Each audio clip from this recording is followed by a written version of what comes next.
बाबा हरदी से चिठिया लिखाई, बाबा देई दीना नौआ के हाथ, सबेरे नौआ आई है। बाबा देई दीना पंडित जी के हाथ, सबेरे पंडित जी आई भी। पापा हरदी से चिठिया लिखाई, पापा देई दीना जीजा जी के हाथ, दीदी के लेके आई भी। पापा जी देई दीना जीजा जी के हाथ, दीदी के लेके आई भी।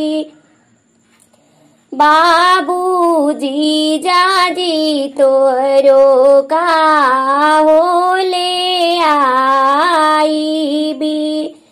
बाबू जीजा जी तोरो का हो ले आई भी। पापा जीजा जी हमरो सूट वाले आई भी। पापा जीजा जी हमरो सूट वाले आई भी। बेदी परे पैराई भी।